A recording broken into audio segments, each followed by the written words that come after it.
and you know, stomp on grapes and fall off the table. So. Well, and it seems like the news station websites are trying to live up to the level of stimulation that we're used to on the internet, and newspapers in general, I mean, this is a generalization, are trying to stay away from that. Do you think that they can survive that way, or? No, and again, that's why I think we have an unsustainable relationship with content. It's there was some journalists that got together about a year ago and issued a statement that newspapers are now requiring journalists who would file one story every couple of days to be working on that story, but also posting smaller stories, like several a day, in this mad dash for traffic. Because, you know, the more traffic we get, then we can sell some more of these great banners that pop up. And so working journalists are having to work even harder. You know, they've got to keep a blog now. And it's like, no, I would actually like you to look into that story for a long period of time and then post it and give me something of quality instead of dishing out small bits of nonsense. Next. Brief two-part question. Earlier when you're talking about shrinking magazines and small newspapers shutting down, are you talking about the death of journalism or the death of print? And secondly, if you know the future is to have this content cartel and micropayments, how does a small guy in Podunk, Iowa compete with that? Well, I think the small guy's got to be part of that, the whole thing. Make it so that anybody can sign up. If you're a content creator, anybody can sign up. And if you end up getting traffic and people are linking and looking at your material, then you're getting a cut of the action. So the small newspaper in Oklahoma, you know, in the outskirts of Oklahoma somewhere, is on the same payment system as the New York Times. To me, that's the only way that that it will work. What was the other part of the question?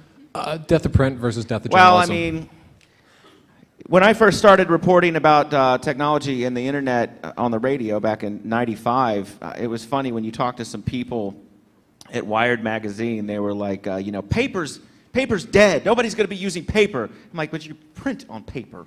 I don't really. What are you talking about? Like, we're gonna, you know, the whole world's going to be paperless. This concept that the world's going to be paperless is crazy. We're using more paper than we ever have. Go to the printer in your office. People print some stupid shit. And my favorite is when they print an email. I'm going to read this. Oh, good. Thanks a lot. You know, I think that people have always said, well, you know, the newspapers are going to be the print is going to be dead. Everybody's going to have a Kindle or an iPad. I'm sorry, but the construction worker on the way to work is not carrying a Kindle or an iPad. They're going to have a 75-cent paper and a cup of coffee and some Vicodins. Next. Thank you. I'm going to hazard that construction worker also has a cell phone now. Yes. I am a working journalist, and I have noticed in the past few years that the worse media companies do, the more well-informed the public becomes. And to that point, and essentially why I disagree with a lot of your points, is that the sins that we lay at the feet of the internet come from media consolidation and started long before the internet really had any impact. Right.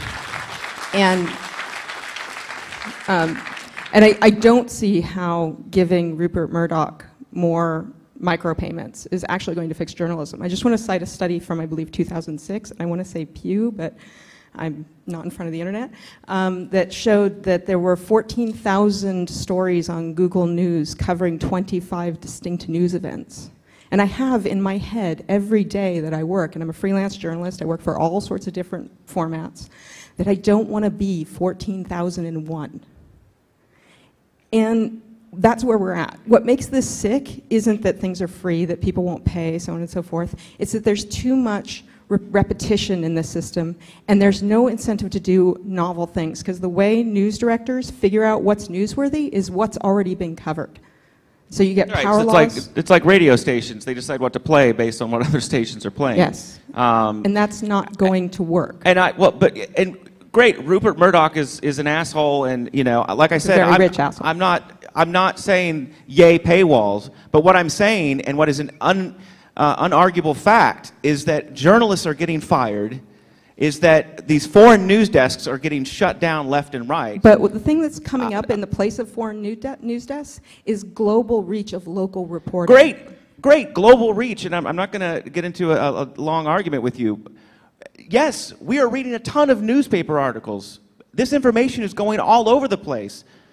But this concept that it should be free, to me, is what I have an issue with. And I'm not here to cut her mic. I'm sorry, I'm not here to argue with you about it. This is a sort of a one-way kind of thing. No, okay. But what I'm saying is great. You'll win. If you win the battle, you're going to lose the war. That's why I bring up 2600. You can say that all these people are consuming this journalism, but if those people aren't getting paid for it, this is the biggest ever hope. Right, it's fantastic. Which seems to be a good sign for 2600 as an institution, if not for the print edition of the magazine. Right.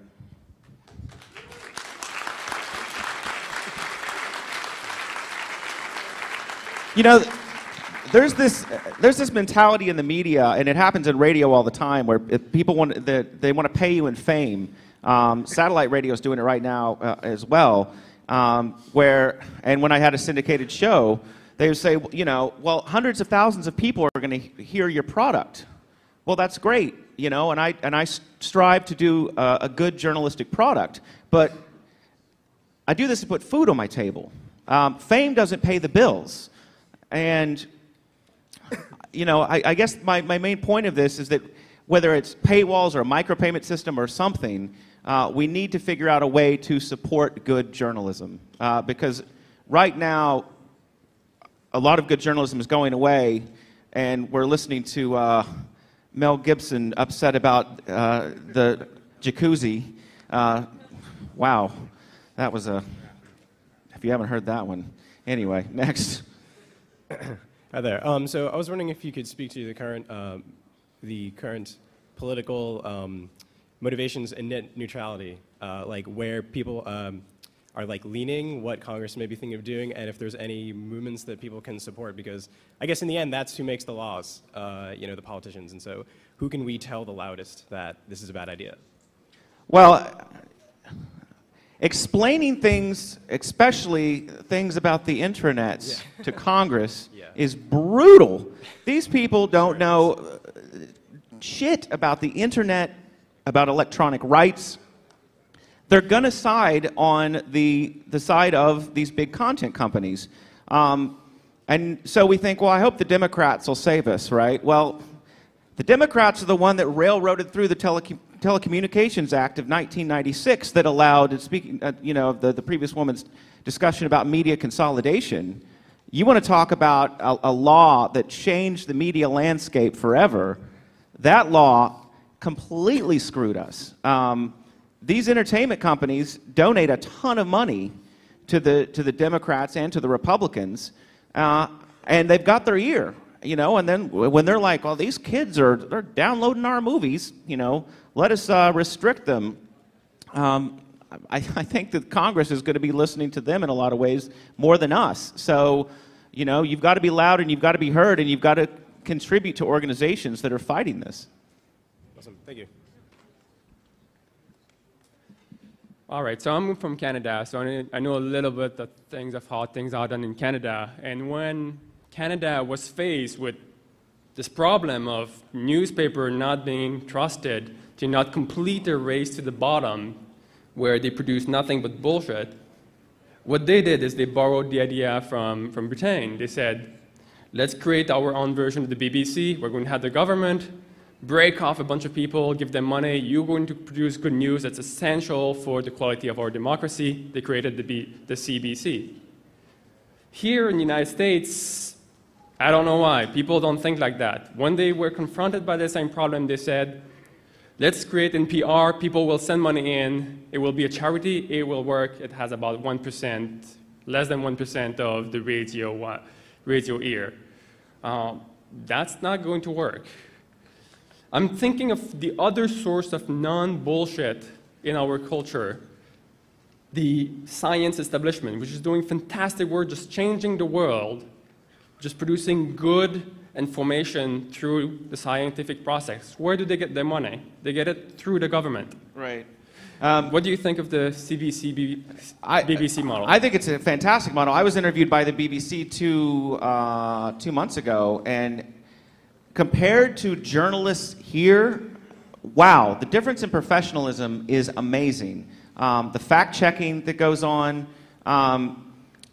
even when they're interviewing somebody about, I was over there talking to them about a video game that I worked on called Red Dead Redemption, and they will not allow you to talk too much about products on the BBC.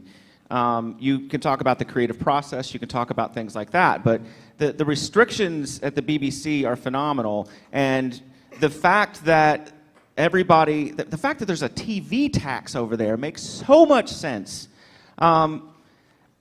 Because it funds good content and it funds good journalism. I don't know how many times I'm clicking around and I'm reading a phenomenal article written by a BBC reporter. I wish we could replicate that here in the United States.